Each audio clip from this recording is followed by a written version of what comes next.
म्हणून तर आपल्याकडे माणूस मेल्यावर मागून असं करतात पा वारा घालतात प्रेताला. गंज उद्योग केले निघा, गंज गावाची वाट लावली, मोकळ्या मनाने निघा.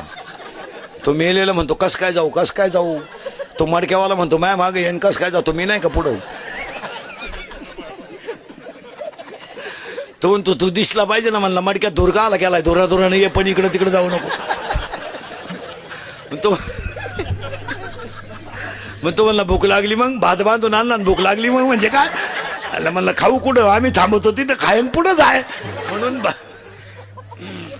प्रेताला ही सगळ्याजवळ दगड का म्हणतो ते, मग त्याच्या इकडं यानं यायचं नाही. काय जगाचं भरोसा, क्षणभंगुरी नाही. पण काही चिंता बिंता काही करायची नाही. दुसरा मुद्दा संपला. तिसरा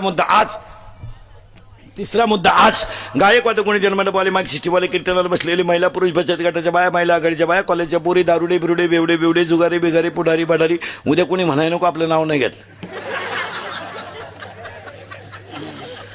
मी कीर्तनाला गेलो ना, नाव नाही घेतलं. सगळ्या मंडळीला धन्यवाद. आणि एकच वाक्य सांगतो, एकच वाक्यात बारीक आहे का. हरणांचे कळप आहेत, हरणांचे कळप आहेत, पण सगळ्या हरणांचे कळप आहेत, पण सगळ्या हरणांच्या नाभीत कस्तुरी नाही. हत्तींचे कळप आहेत, पण सगळ्या हत्तींच्या मस्तकात मोती नाही. गायांचे कळप आहेत, पण सगळ्या गाया कपिला नाहीत. आणि सगळ्या कपिला गाय आहेत, पण सगळ्या गाया कपिला आहेत, पण कामधेनू नाही. जंगलात अनेक झाडं आहेत, पण कल्पतरू नाही. अनेक साधू होऊन गेले, पण भाऊंसारखे नाहीत. साधू जाऊ द्या, साधूला ऊत आला. आता साधू काय, आता कोणी अजून 10 वर्षांना ज्याला लय साधू होती ना, अजून 10 वर्षांना बायका मिळालं साधू नाही, तेच नाही. पण महाराजांची एक भाषा आहे, नदीचं पाणी, कोणाचंही पाणी कुडूनही वाहू द्या, ते सागरालाच मिळतं. पाणी कुडूनही वाहू द्या, ते सागरालाच मिळतं. ते नदीला आलं काय, ओढ्याला आलं काय, नाल्याला आलं काय, कुडूनही वाहणारं पाणी सागराला जातं. आणि कुणाचीही पूजा करा, पांडुरंगालाच जाते. गायीची पूजा करा, पांडुरंगाला जाते. तुळशीची पूजा करा, पांडुरंगाला जाते. सगळ्याच्या पूजा करा, सागराचं पाणी तिथे जाणार. महिला मंडळ कानातलं करा, नाही तर गळ्यातलं करा, गळ्यातलं करा नाही तर पायातलं करा, पायातलं करा नाही तर कानातलं करा, कानातलं करा नाही तर नाकातलं करा. मूळ त्याचं सोनंच आहे. फक्त ज्यानं त्यानं त्याचं नाक पाहून नत करावा. नाही तर बायको इतकी स्मार्ट,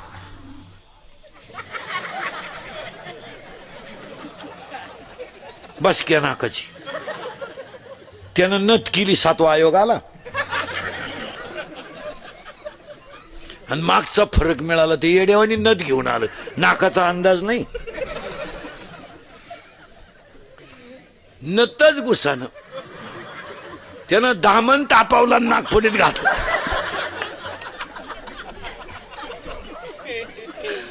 नाही, ज्याने त्याने ज्याच्या आईसे भिन्न भिन्न प्रारब्धाने केले वाटे. महाराजांची भाषा हे ज्याचं त्याचं प्रारब्ध आहे. तिथं काही पोरींनी बापाच्या घरी इतक्या मजा आणल्या महाराज, का जेवलेलं ताट धुवायचंच नाही, असं लुटून द्यायचं. असा नवरा मिळाला,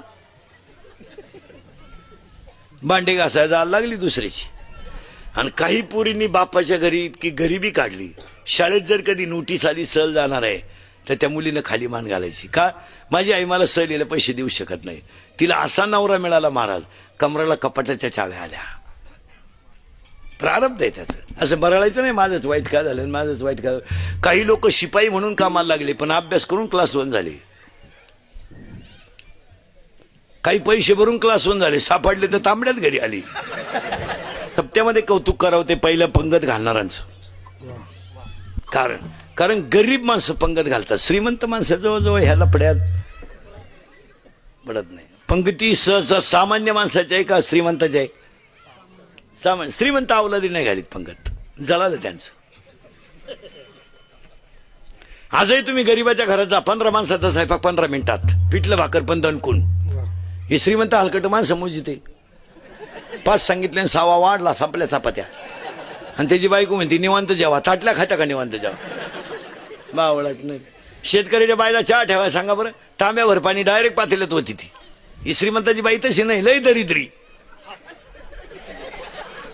अगं पाची तीच का आला काय तुझ्या चहा वाचून काय कोणचं चाललंय, कप मुजी ती याडपाट. शेतकऱ्याच्या घरात अजून आरुळे देऊन चहा येतो, अनारे चहा वजन आहे. हे श्रीमंत हलकट खिडकी जवळ जाते. बरं त्यांचे इंजिनियर सुद्धा बंगल्याचे इतके कंस्ट्रक्शन मध्ये, तुम्ही कोणत्या घरात जा, सोफा सेटचं टोक आणि किचनचं टोक इक्वलच आहे. इंजिनियरनं सुद्धा कंस्ट्रक्शन किती भारी करेल. कोणत्या घरात जा तुम्ही, ते मॉडेल ह्या मॉडेलला खिडकीतून दिसलंच पाहिजे असं.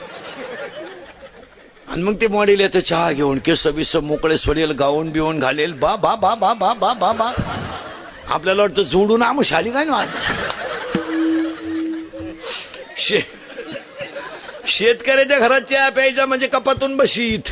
या हलकटांच्या घरात कपात डोकायला लागत. चहा आहे का? अजून 1 वर्षानं श्रीमंताच्या घरात एकच कप येणार सगळ्या पाहुण्यांना. फक्त पाहुण्या पुढे कप न्यायचा आणि पाहुण्यानं जिबीचा शेंडा बुडवायचा त्याच्यात.